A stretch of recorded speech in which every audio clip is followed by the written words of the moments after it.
So ma'am sibling rivalry okay, అదొక age group, చిన్న పిల్లల ఏజ్ గ్రూప్ వరకు ఓకే. బట్ అదే టీనేజ్కి వచ్చాక డెవలప్ అయితే అది ఎలా ఉండొచ్చు?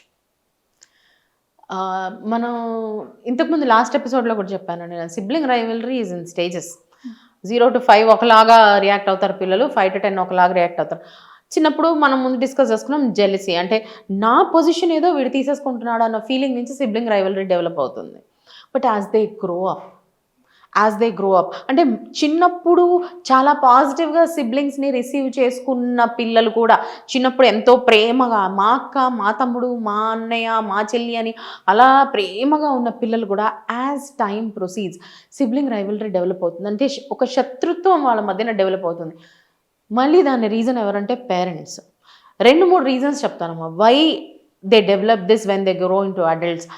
జనరలీ ఏంటంటే ఒక ఇంట్లో 2 పిల్లలు ఉంటే ఇద్దరు ఒకలాగా ఉండరు. అది ఎలాగైనా తీసుకోండి, మీరు ఫిజికల్గా తీసుకోండి, ఎమోషనల్గా తీసుకోండి, లేదా వాళ్ళ ట్రేట్స్ క్యారెక్టర్స్ తీసుకోండి, స్కిల్స్ తీసుకోండి, ఇద్దరు ఒకలాగా ఉండాలని లేదు. ఇప్పుడు everybody is not Venus Williams and Serena Williams, ఇద్దరు టెన్నిస్ వరల్డ్ ఛాంపియన్స్. అందులోకి కూడా మళ్ళీ ఇద్దరులో వీనస్ విలియమ్స్ ఎక్కువ successful, Serena Williams is not as successful as sir. అంటే నేను చెప్పేది ఏంటి అని అంటే, ఇద్దరు ఒక ఇంట్లో ఉన్నప్పుడు ఇద్దరు సమానంగా ఉండాలని రూల్ లేదమ్మా ఏ విషయంలో కూడా. కానీ as parents we fail to understand this. And then మనమే వాళ్ళ మధ్యలో ఒక అన్కంఫర్టబుల్ ఎన్విరాన్మెంట్ని క్రియేట్ చేయడానికి బీజాలు మనం వేస్తాం. ఎట్లా? ఇప్పుడు 2 ఉన్నారు ఇంట్లో, ఫర్ ఎగ్జాంపుల్ 2 సిస్టర్స్ ఉన్నారు అనుకుందాం. ఒక సిస్టర్ క్యూట్గా ఉంది, ఒక సిస్టర్ కాస్త కలర్ తక్కువగా ఉండడమో బొద్దుగా ఉండడం సంథింగ్. చూడు అక్క ఎంత బాగుంది, లేకపోతే చెల్లి ఎంత క్యూట్గా ఉంది, నువ్వేంటే ఇట్లా ఉన్నావు, ఏంటి ఈకలు పీకేసిన కోడిలాగా ఉన్నావు. వీ గివ్ సో మెనీ, అంటే విశేషణాలు చాలా యాడ్ చేస్తుంటాం, మనకు అలవాటు బాగా. ఆ విశేషణాలు ఆ అమ్మాయిని ఎట్లా హర్ట్ చేస్తున్నాయన్నది మనం తర్వాత ఆలోచించకుండానే అనేస్తుంటాం. లేదు ఫర్ ఎగ్జాంపుల్ 2 పిల్లల లోపల ఒకళ్ళు కనుక చదువులో బాగా చదువుకుంటారు, ఒకళ్ళు యావరేజ్గా ఉండొచ్చు. సో యావరేజ్గా ఉన్న పిల్లోడిని మనం ఏమంటాం, చూడు తమ్ముని చూసి నేర్చుకో, లేదా అన్నయ్యని చూసి నేర్చుకో, వాడు చూడు ఎంత పద్ధతిగా ఎంత బాగా చదువుకుంటాడు, నువ్వు ఉన్నావు అడ్డగాడిదేవి, వాడేమో మంచి జాబ్ చేస్తాడు, నువ్వేమో అడుగు తిను.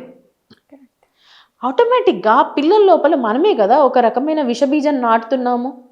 We are giving the reason to hate his brother or sister or whatever it is. మనం ఒక విషవృక్షాన్ని నాటుతున్నాం వాళ్ళ మనసులో. మా సిబ్లింగే నాకు ప్రధాన శత్రువు, మా ఇంట్లోనే నాకు సపోర్ట్ లేదు. ఆ మూవీ చూస్తాం, తారే జమీన్ పర్. 2 బ్రదర్స్ ఉంటాడు, పెద్దవాడు వెరీ ఇంటెలిజెంట్, మంచి టెన్నిస్ ఆడతాడు, మంచి గేమ్ ఆడతాడు, చిన్నవాడు డిస్లెక్సిక్, వాడి పర్ఫార్మెన్స్ తక్కువ ఉంటుంది. But we see the parents are always చిన్న పిల్లోడిని పట్టుకుని నానా మాటలు అనేస్తుంటారు in comparison with the brother. Father especially ఇష్టం వచ్చినట్టు తిట్టేస్తుంటాడు, చూడు వాడు చూడు ఎంత బాగా చదువుకుంటాడు, నువ్వేంటి ఇట్లా. దానివల్ల ఏమనుకుంటారంటే వాడు చూడు ఎంత బాగా చదువుకుంటున్నాడు అంటే వాడిని చూసి వీడు ఇన్స్పైర్ అవుతారు అనుకుంటారు.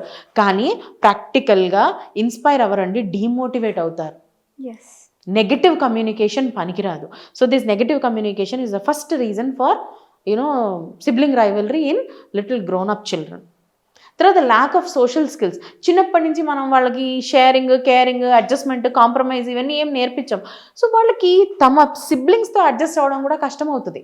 అంటే we see in few houses today room బ్రదర్తో కూడా షేర్ చేసుకోవడానికి రెడీగా ఉండరు. నాకు ఒక రూము, అన్నయ్యకు ఒక రూమ్ ఇచ్చేయమ్మా ప్లీజ్.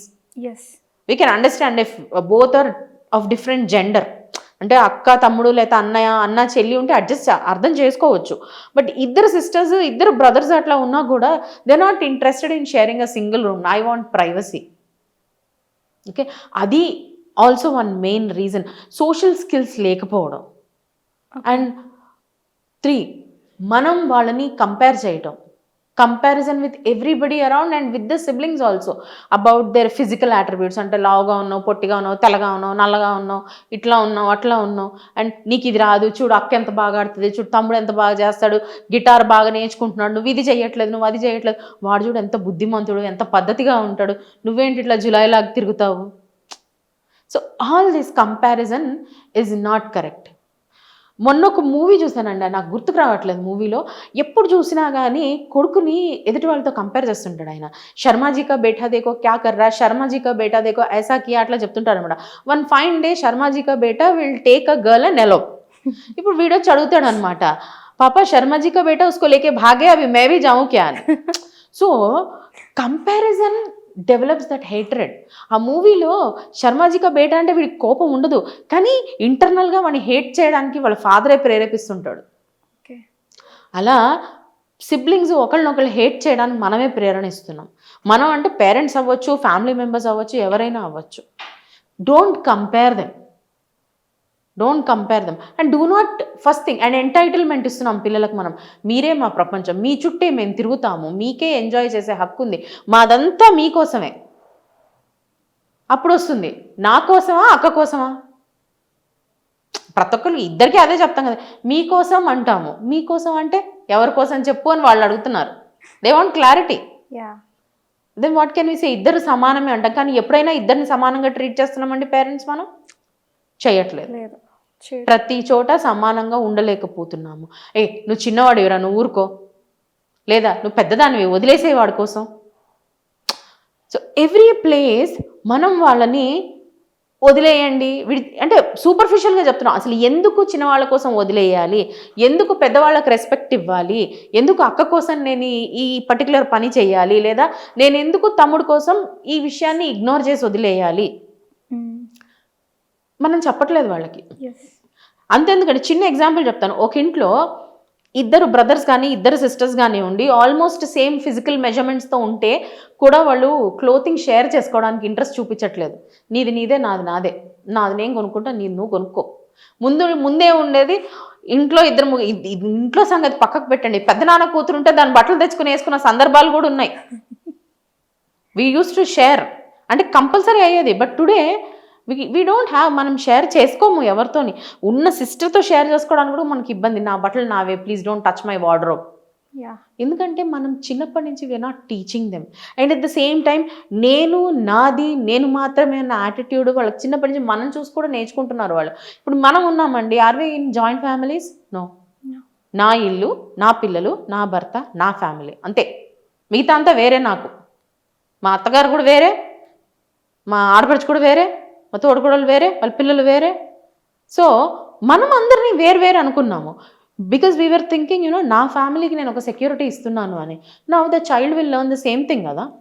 నేనే, మా చెల్లి కూడా వేరే, మా అక్క కూడా వేరే. పెళ్లి చేసుకున్న వాళ్ళు వేరే వెళ్ళిపోతారు, నాతో వస్తారు ఏంది వీళ్ళు? They will watch and learn, that's it. They will see and learn. So మన ఇస్ నాట్ కమింగ్. మనం చాలా ఫ్యామిలీస్లో చూస్తుంటాము, మదర్ సైడ్ వాళ్ళందరినీ మన మన మన అని కలుపుకుపోతారు. ఫాదర్ సైడ్ వాళ్ళతో పెద్దగా కనెక్షన్ ఉండదు మనకి. చాలా చోట్ల చూస్తుంటాం. అమ్మమ్మ ఇల్లు అని అంటే అమ్మమ్మ, మేనమామ పిల్లలు, పిన్ని పిల్లలు, వీఆర్ ఆల్ వన్ ఫ్యామిలీ. ఇటు వచ్చేసరికి మేనత్త పిల్లలు కానివ్వండి, బాబాయిలు, పెద్దనాన్నలు, not my kind of family. ఇది ఎక్కడ నేర్చుకుంటారండి పిల్లలంతా? ఎందుకు అలా ఉంటుంది? ఎల్డర్ బిహేవియరే కదా. అది తప్పు ఎవరిది అన్నది is a very big topic. నా I don't want to touch that. అది కోడలు తప్ప, కొడుకు తప్ప, అత్తగారు తప్ప, మామగారు తప్ప, ఆడపడుచు వేధిస్తుందా? Let us not talk about it. Let us talk about all elders as one unit. Elders' behavior is making children behave in a negative way. వాళ్ళు సిబ్లింగ్స్తో గొడవలు పడడానికి ప్రధాన కారణం ఈ ఎల్డర్స్ అనే ఒక యూనిట్, ఇంట్లో పెద్దవాళ్ళు అనే ఒక యూనిట్ వాళ్ళ బిహేవియర్. వాళ్ళు పిల్లలతో బిహేవ్ చేసే విధానం, వాళ్ళు ఇన్సెన్స్ మనందరం యాజ్ అ యూనిట్ వాళ్ళ మనసుల లోపల అక్క చెల్లి అన్న తమ్ముడు అన్న బంధాలు లేకుండా విషవృక్షాలు నాటి అవి డెవలప్ చేయడానికి కారణం మనమే. ఎగ్జాక్ట్లీ. ఈ పర్టికులర్ టైంలో ఇలా చెప్తే అయిపోతుంది అనుకుంటారు, కానీ even the parents can not correct their kids. ఒక్కసారి చేయి దాటిందంటే సిచ్యువేషన్ కరెక్ట్ చెయ్యాలన్న ప్రయత్నం ఎంతమంది చేస్తున్నారు? ఏదైనా సిచ్యువేషన్ వచ్చింది అనుకోండి, ఫర్ ఎగ్జాంపుల్ ఇద్దరు గొడవపడుతున్నారు, అక్క చెల్లి అన్న తమ్ముడు వాట్ ఎవర్, లేదా అన్న చెల్లి అక్క తమ్ముడు సమ్ కాంబినేషన్ గొడవ పడుతున్నారు. ఆ మూమెంట్లో ఆ సిచ్యువేషన్ ఎట్లా సాల్వ్ చేయాలని వీడి మీద అరిచేసి వాడి గెట్ అవుట్, మీ రూమ్లోకి మీరు వెళ్ళిపోండి అని. ఒకవేళ పెద్ద ఉండే అబ్బాయి ఏదైనా ఇబ్బంది మరి చేస్తుంటే రెండు చంప మీద పీకేసి చల్ నీ రూమ్లోకి నువ్వు వెళ్ళి నీ రూమ్లోకి పడని ఇట్లా తిట్టేయడమే తప్ప అసలు ప్రాబ్లం ఎక్కడుంది, దీని రూట్స్ ఎక్కడున్నాయి, దీన్ని ఎట్లా సాల్వ్ చేయాలి, మనము ఏం చేద్దాము, కలిసి కూర్చొని మాట్లాడుకొని దాని గురించి ఒక పాజిటివ్ సొల్యూషన్ తీసుకొచ్చే ప్రయత్నం ఎన్ని ఫ్యామిలీస్ చేస్తున్నాయి. పిల్లలు వాళ్ళకేంటి మాట్లాడేది, వాళ్ళకేంటి తెలుసు, అసలు వాళ్ళకేంటి చెప్పేది. This is what is Indian behaviour, Indian family behaviour. కానీ వాళ్ళేంటి చిన్నపిల్లలు కాదండి, వాళ్ళు మన భవిష్యత్తు. ఇవాళ మనం వాళ్ళకేంటి చిన్నపిల్లలు, వాళ్ళనేంటి అడిగేది అని మనం అంటే, పెద్ద అయిన తర్వాత నా ఫ్యామిలీ నా ఇష్టం, నిన్నేంటి అడిగేది ముసల్దాన్న అంటారు వాళ్ళు. Simple, it is mutual. మనం ఇవాళ వాళ్ళని ఎట్లా ఒక యూనిట్గా కన్సిడర్ చేసి ట్రీట్ చేస్తామో the same thing will come back to us. So let us sit and talk about what is a sibling, what is rivalry. మనమే వాళ్ళకి జెలసీ నేర్పించొద్దండి. 5 వేళ్ళు ఈ చేతికి అన్నీ ఒకలాగా లేవు, దేని ఇంపార్టెన్స్ దాందే. ఇది మధ్యలో ఉంది పెద్దగా ఉంది కదా అని ఇదేదో పెద్ద గొప్ప ఫింగర్ కాదు, నేను దీనికి భలే ఉంగరం పెట్టాను కనుక ఇది గొప్ప ఫింగర్ కాదు. అన్నీ ఇంపార్టెంటే, ప్రతి దాని క్యారెక్టర్ దానికి ఉంది. 5 కలిస్తేనే పిడికిలు గట్టిగా బిగుస్తుంది, ఒక్క ఫింగర్ లేకపోయినా మనకు పని అవ్వదు. పిల్లలు కూడా అట్లాంటి వాళ్ళేనండి. ఈ ఫింగర్కి అరే దీనికి ఉంగరం పెట్టాను కదా అని చెప్పి ఈ ఫింగర్కి జెలసీ వచ్చింది అనుకోండి, నేను పని చేయనని కూర్చుంటే ఇది వేస్ట్. అంతే. ఆ సబ్స్టిట్యూటబిలిటీ మన పిల్లలకు మనం నేర్పించాలా. బోత్ ఇద్దరు పిల్లలు ఉంటే మీరిద్దరూ 2 కళ లాంటి వాళ్ళు. మనం అంటుంటాం, సినిమాలో వింటాం, మీరిద్దరు నాకు 2 కళ లాంటి వాళ్ళు అని. కానీ 2 కళ్ళలో ఒక కన్నును మనమే కంటిన్యూస్గా పొడుస్తుంటాం అనమాట.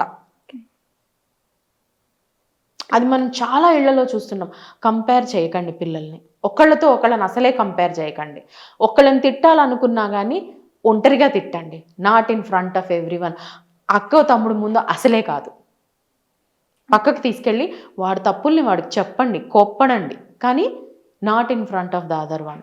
ఇది యాజ్ అ పేరెంట్స్ మనం నేర్చుకోవాలి. వాళ్ళకి సెల్ఫ్ కాన్ఫిడెన్స్ బిల్డ్ చేయాలి మనం. నేనున్నాను నీ వెంట, ఎట్ ద సేమ్ టైం అక్క ఉంది నీ వెంట, మా తర్వాత అక్క వారు అన్నయ్య, these are your support systems. వీళ్ళు మేము ఎలా ఉన్నామో నీకు అట్లా ఉంటారు. అంటే ఇద్దరి మధ్యన బంధాన్ని డెవలప్ చేసే బాధ్యత మనకే ఉంది. As a parent we should do it. And ఈ జనరేషన్లో single children, so sibling rivalry అనేది మేబీ ఇంకొక 10 years తర్వాత మనకు కనిపించదేమో చూడటానికి, బికాస్ సిబ్లింగ్సే ఉండరు కాబట్టి రైవలరీయే లేదు. And that is again very different issue. Single kid ఉంటే చాలా అనుకున్నారు. సింగిల్ కిడ్ చాలా మంది పేరెంట్స్లో నేను ఈ మధ్యన చూస్తున్నానండి, ఇద్దరు పిల్లల్ని ఆ గొడవలు అది మేనేజ్ చేయడం మన వల్ల కాదండి, ఒక్కళ్ళు చాలు మనం చూసుకుంటే అనే స్టేజ్కి వచ్చేసారు. మా ఇంటి పక్క ఒక ఫ్యామిలీ ఉందండి, 2 అబ్బాయిలు. వాడికి ఏది కొంటే వీడికి అది కొనాలి. 2 3 ఏళ్ళు డిఫరెన్స్. వాడికి ఏది కొంటే వీడికి అది కొనాలి, వాడికి సైకిల్ కొంటే వీడికి అదే సైకిల్ కొనాలి, ఏ మాత్రం తేడా ఉండకూడదు. అరే వాడు సైకిల్ కొనుక్కున్నాడు కదా, ఇద్దరు తొక్కుకోండి, నీకు ఇంకేదైనా కొనుక్కుంటాను, ఇద్దరు. నాకొద్దు, నాకు అట్లాంటి సైకిలే కావాలి.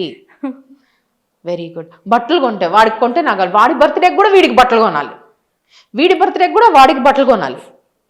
ఇట్స్ నాట్ దట్ ఏదో దసరా దీపావళి కాబట్టి కొన్నాము, ఇద్దరికి కాదు. వాడి బర్త్డే అయినా వీడికి బట్టలు కొనాలి, వీడి బర్త్డే అయినా వాడికి బట్టలు కొనాలి. ఇంకా కొన్ని ఫ్యామిలీస్లో హైలైట్ చెప్తాను నేను, పేరెంట్స్ మ్యారేజ్ డే అయితే కూడా పిల్లలకు బట్టలు కొంటారు ఇద్దరికి. మనమే కదా ఈ ఎంటైటిల్మెంట్స్ అన్నీ నేర్పిస్తుంది. That as a parent we should stop. మనమే వాళ్ళ మధ్యలో అటువంటి రైవలరీ డెవలప్ చేస్తాం. యాక్చువల్లీ వాళ్ళకి చిన్నప్పటి నుంచి చెప్పాలండి, దసరా దివాళీ కామన్, మనందరం కొనుక్కుంటాము, వీడి బర్త్డేకి వీడికే కొంటాను, చెల్లి బర్త్డేకి చెల్లికే కొంటాము. దిస్ ఈజ్ చెల్లీస్ day, not your day. Your day was celebrated. అంటే ఆ డిఫరెన్స్. కొన్నిసార్లు నువ్వు ఊరుకోవాలి, ప్రతిసారి నువ్వే ఇంపార్టెంట్ కాదు. నువ్వు ఇంపార్టెంటే ఇంట్లో, కానీ కొన్నిసార్లు నువ్వు అంత ఇంపార్టెంట్ కాదు. Somebody else also can become important. నువ్వు పెద్దవాడివి అని అంటే పైకెక్కి దూకు అనగానే చెల్లి దూకదు. నువ్వు చిన్నదానివి కనుక రే నువ్వు గాడిదలాగా ఓంటర్ పెట్టి తిరుగు, నేను నీ మీద ఎక్కుతా అంటే అన్నయ్య తిరగడు. This we have to teach them. లేకపోతే వాళ్ళకు నేను చిన్నదాన్ని, నేను ఏదైనా సాగించుకోగలుగుతాను, నేను పెద్దవాడిని, నేను ఏదైనా చేయగలుగుతాను అన్న యాటిట్యూడ్ డెవలప్ అయిన తర్వాత, ఒక ఏజ్ వచ్చిన తర్వాత, సర్టన్ ఏజ్కి, చిన్నప్పుడు చెల్లి 8 years 9 years ఉన్నప్పుడు అన్నయ్య తిట్టినా కొట్టినా వింటుందేమో. ఒక ఏజ్ వచ్చిన తర్వాత ఆ సప్రెషన్ అన్నది అన్నయ్య మీద హేట్రెడ్గా మారిపోతుంది. వాడికి ఇష్టం లేని పనులే నేను చేస్తా. మనం కొన్ని మూవీస్లో చూస్తుంటాం, వాడికి ఇష్టం లేని పనులే నేను చేస్తా, వాడు దేనికి ఇరిటేట్ అవుతాడో నేను అదే పని చేస్తా. కిచ్చికాయలు పెట్టుకుని అంటారు, కావాలని చేస్తా. అంటే ఎందుకు వచ్చింది ఇది? It is because I want to irritate him. Why? Because he is irritating me from very long. చిన్నప్పుడు నేనేం చేయలేకపోయినా, ఇప్పుడు నా దగ్గర ఛాన్స్ ఉంది, నేను ఇరిటేట్ చేస్తా. సో యాజ్ అ పేరెంట్ ఒక స్టేజ్ వచ్చిన తర్వాత పిల్లలు అర్థం చేసుకోగలుగుతారు కాబట్టి let us sit and talk to them, not compare them, make them a part of every discussion and tell them నువ్వు ఇంపార్టెంటే, అక్క ఇంపార్టెంట్, అంటే ఇద్దరు సిబ్లింగ్స్ ఇంపార్టెంటే, కానీ ఎవరి ఇంపార్టెన్స్ వాళ్ళకు ఉంటుంది, ఎవరి స్థానం వాళ్ళది, నువ్వే సిబ్లింగ్ అంటే అక్క చెల్లి అన్న తమ్ముడు ఎవరి స్థానం వాళ్ళదే, you are not substitute, you have to be together and move together, ఇది అడ్వాంటేజ్ అని వాళ్ళకి అర్థమయ్యేట్టు మనం చెప్పాలి అండ్ దాన్ని ప్రాక్టీస్లో వాళ్ళకి మనం చూపించాలి. అండ్ యాజ్ అ పేరెంట్ మన రోల్ ఏంటి అని అంటే వాళ్ళ మధ్యన రైవలరీ డెవలప్ అవ్వడానికి బీజాలు మనం నాటకూడదు. సొసైటీని మనం కంట్రోల్ చేయలేం, అట్లీస్ట్ మన నుంచి మనం స్టార్ట్ చేద్దాం. సో దట్ అందరూ ఎవరిళ్ళలో వాళ్ళు ఇట్లాంటి మార్పులు తీసుకొస్తే, సమాజం అంటే ఏంటండి ఫ్యామిలీస్ యొక్క కలయిక, అన్ని ఫ్యామిలీస్ ఎవరిలో వాళ్ళు స్టార్ట్ చేస్తే సమాజం కూడా యాజ్ ఇట్ ఇస్ కొన్ని రోజుల తర్వాత మారిపోతుంది కదా. So let us change, start this positive change for a better society. Yeah, ma'am. And this can happen only if both parents take a stand together. Yes. The family as a unit has to take a stance and start this kind of change. Nice, ma'am. Thank you so much. Thank you.